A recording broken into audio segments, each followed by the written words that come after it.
नमस्कार दोस्तों, आप सबका स्वागत है इस ऑनलाइन क्लासेस में। और साथियों, BEd second year, BEd first प्रथम वर्ष की का जो प्रश्न पत्र है चतुर्थ, और वो अनिवार्य प्रश्न पत्र है।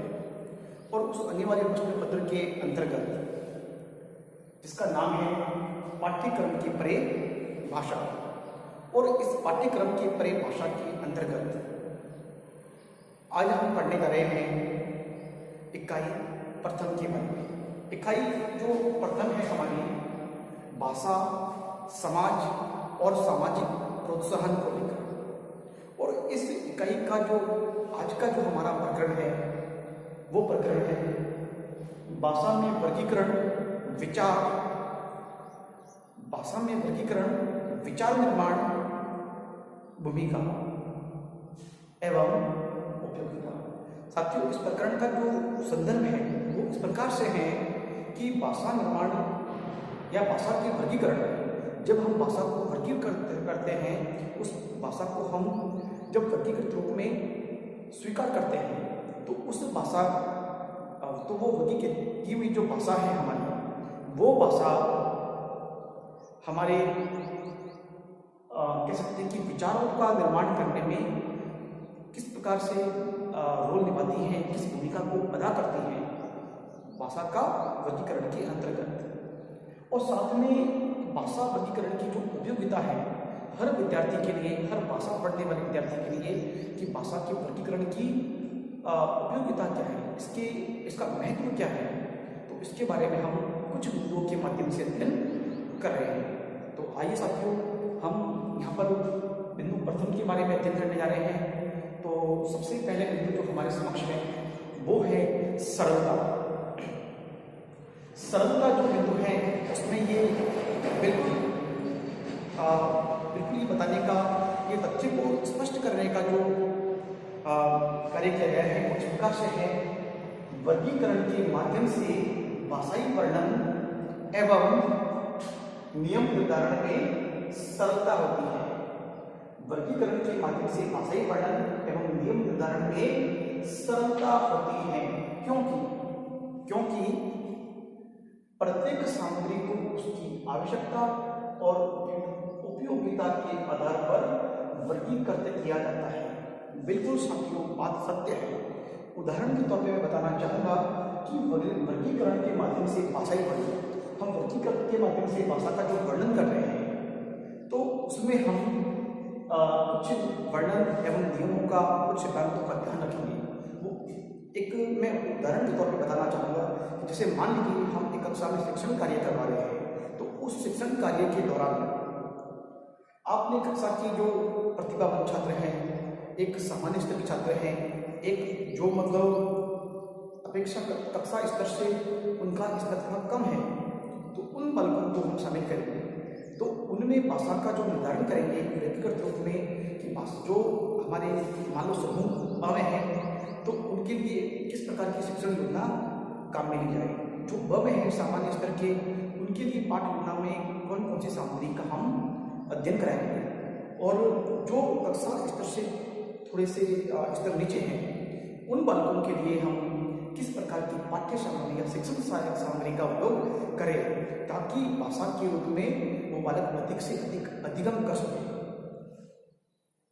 अब द्वितीय बिंदु हमारे समक्ष है साथियों, वो है क्रमबद्ध ज्ञान। क्रमबद्ध जो ज्ञान है वो भाषा में वर्गीकरण का प्रमुख लाभ क्रमबद्ध ज्ञान है। भाषा में वर्गीकरण का प्रमुख लाभ क्रमबद्ध ज्ञान है। जब साथियों व्यक्ति को क्रमबद्ध ज्ञान हो जाता है, किसी क्रम में ज्ञान कराया जाए तो ज्ञान उसकी एक जीवन पर्यंत ज्ञान उसके लिए स्थायी बना जाता है। तो हम ये जान सकते हैं कि हर भाषा को सिखाने का भी एक क्रम होना चाहिए। यदि हम हिंदी भाषा सिखाते हैं तो हम ये मान लीजिए कि पहले हम वर्णों के बाद पहले हम बाल गीतों के माध्यम से, छोटी छोटी कविताओं के माध्यम से, चित्र पठन के माध्यम से हम भाषा की शुरुआत करते हैं। उसके बाद में वर्णों का ज्ञान, बिल्कुल सीधे हम उसको वर्णों के ज्ञान पे लेके नहीं आते हैं, बल्कि ये मान लीजिए कि उन बालकों को हम सबसे पहले चित्र पठन, बाल गीत, कविता, कहानी, चित्र पठन इत्यादि के माध्यम से हम बालक को एक कक्षा में का वातावरण उसे उपलब्ध करवाते हैं। उसके बाद में पठन पाठन जो सामग्री हैं वो उसके सामने परोसी जाती है। तो आप देख लीजिए, जो छात्राध्यापक हैं तो उनके लिए सबसे पहले है ना सस्वर वाचन बालकों को कराया जाए, उसके बाद में सस्वर वाचन के बाद में मौन वाचन, फिर आदर्श वाचन कराया जाए। तो उसका एक क्रम चलता रहता है। तो क्रमबद्ध अध्ययन भी एक भाषा की वर्गीकरण में भूमिका का एक अहम भूमिका का निर्वाह करता है। तो तीसरा बिंदु हमारे समक्ष है आवश्यकता की पूर्ति। भाषाई वर्गीकरण के आधार पर प्रस्तुतिकरण की प्रमुख विशेषता होती है कि वह प्रत्येक छात्र के आवश्यकता की पूर्ति करता है। विद्यार्थियों, बात बिंदु में जो दर्शाई गई है बिल्कुल सत्य है। वो इस प्रकार से है कि जब भाषा के वर्गीकरण के आधार पर हम उसका प्रस्तुतिकरण कक्षीय वातावरण में करते हैं एक बात, तो ऐसी स्थिति में क्या होता है हमारे समक्ष कि हम प्रस्तुतिकरण की जो प्रमुख विशेषता ये होती है कि हमें उस कक्षीय वातावरण के जो बालकों का स्तर है उनका हमें विशेष ध्यान रखना होता है, क्योंकि प्रत्येक क्लास के बालकों का जो उसमें प्रत्येक बालक की जो सीखने सिखाने की जो क्रिया है वो भिन्न भिन्न हो सकती है, क्योंकि व्यक्तिगत भिन्नता का जो नियम है वो प्रत्येक कक्षा स्तरीय बालकों पर बिल्कुल समान रूप से कार्य करेगा। तो हमें प्रत्येक बालक की आवश्यकताओं को ध्यान में रखते हुए, प्रत्येक बालक की नीड्स को ध्यान में रखते हुए कि बालक को क्या आता है और क्या उसे सिखाने की आवश्यकता है, और सिखा रहे हैं तो क्या वो पाठ्यक्रम के संबंध है नहीं है अथवा नहीं है, तो इस बात को भी हमें ध्यान में रखना है। उसके बाद हमें उनको शिक्षण करवाना है। अब अगला बिंदु जो हमारे सामने है वो है सिद्धांत एवं नियम का निर्धारण। सिद्धांत एवं नियम का निर्धारण,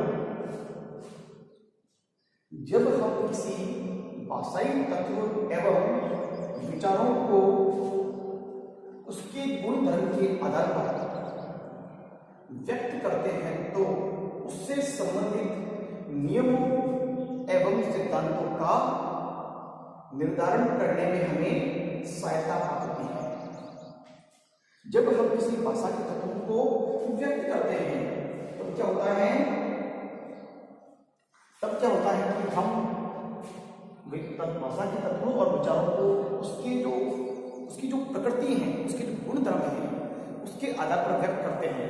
तो हमारे सामने क्या होता है कि हम उससे बिल्कुल संबंध रखने वाले कुछ नियम या सिद्धांतों का निर्माण करते हैं, या सिद्धांत उसमें पहले से मौजूद हैं तो उनका हम क्रियान्वयन करते हैं, और वो क्रियान्वयन करते हैं तो इस प्रकार होगा कि सिद्धांतों का निर्धारण करने में हमें सहायता मिलती है। ऐसे मिलेगी कि आप जैसे उच्चारण कर रहे हैं वर्णों का, तो वर्णों का उच्चारण करने में हमें पता है कि ये दंत्य स्वर है, क्योंकि इनका उच्चारण स्थान दंत्य है। इसलिए जो दंत्य है त वर्ग है तो उसको हम दांत के माध्यम से या दंत के माध्यम से उनका उच्चारण किया जाता है। तो उसके सिद्धांत एवं नियम बने हुए हैं और उनको हम बालकों को बिल्कुल व्यवस्थित रूप में बता सकते हैं, क्योंकि इसका निर्धारण करने में हमें सरलता अनुभव होती है और ये सिद्धांत एवं नियम का निर्धारण करने में हमें सहायता पहुंचाता है। अगला जो बिंदु है हमें वैज्ञानिक अध्ययन को प्रोत्साहन। बिल्कुल साथियों, हमारे सामने जो नियम है बिल्कुल हमारे एक बहुत ही महत्वपूर्ण नियम है, कह सकते हैं। भाषा में वर्गीकरण के द्वारा वैज्ञानिक दृष्टिकोण को महत्व प्रदान किया जाता है।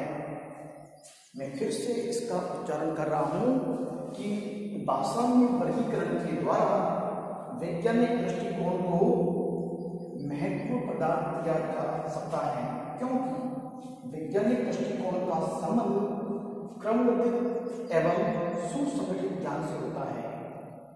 वैज्ञानिक अध्ययन को प्रोत्साहन भाषा के वर्गीकृत रूप में इसलिए दिया जाता है कि भाषा का जो वैज्ञानिक अध्ययन इसलिए किया जाता है कि वर्गीकृत रूप वो रूप है जिसमें वैज्ञानिक तथ्यों का एक समावेश होता है और उसमें भाषा को एक क्रमबद्ध तरीके से, एक श्रेणीवार, एक क्रमवार उन तथ्यों का मतलब छोटी से छोटी तथ्यों का अध्ययन किया जाता है और बिल्कुल उन तथ्यों के आधार पर एक वैज्ञानिक शब्दावली को, वैज्ञानिक दृष्टिकोण को ध्यान में रखते हुए सिद्धांतों और नियमों का निर्धारण किया जाता है। क्रमबद्ध एवं सुसंगठित ज्ञान होता है। तो ये मान लीजिए कि वैज्ञानिक दृष्टिकोण में क्या होता है कि वैज्ञानिक दृष्टिकोण हम उसी ही कहेंगे, वैज्ञानिक दृष्टिकोण या वैज्ञानिक जो दृष्टिकोण वो होगा जिसे किसी भी भाषा, किसी विषय, किसी तथ्य या किसी भी अवधारणा, किसी भी कॉन्सेप्ट में हमने उस विषय वस्तु का, उस कंटेंट का हमने एक क्रमबद्ध अध्ययन किया है, एक आगे से आगे मिलने वाले एक श्रेणीवार परिणामों का हमने अध्ययन वहाँ पर किया है और उन परिणामवार जो हमें परिणाम प्राप्त हुए हैं क्रमबद्ध तरीके से, तो उन क्रमबद्ध तरीके से जो हमें जो प्राप्त हुए हैं परिणाम, उनके आधार पर हम वैज्ञानिक तथ्यों को ध्यान में रखते हुए उनका निष्कर्ष निकालते हैं और उन निष्कर्षों के आधार पर ही हम अपने नियमों और संग्रहों को तैयार करते हैं। तो साथियों, हमने आज समझा है भाषा में वर्गीकरण का विचार, निर्माण, भूमिका एवं उपयोगिता को लेकर। तो आज के लिए इतना ही, हम फिर मिलेंगे अगले वीडियो व्याख्यान में। तब तक के लिए बहुत बहुत धन्यवाद। जय हिंद, जय भारत।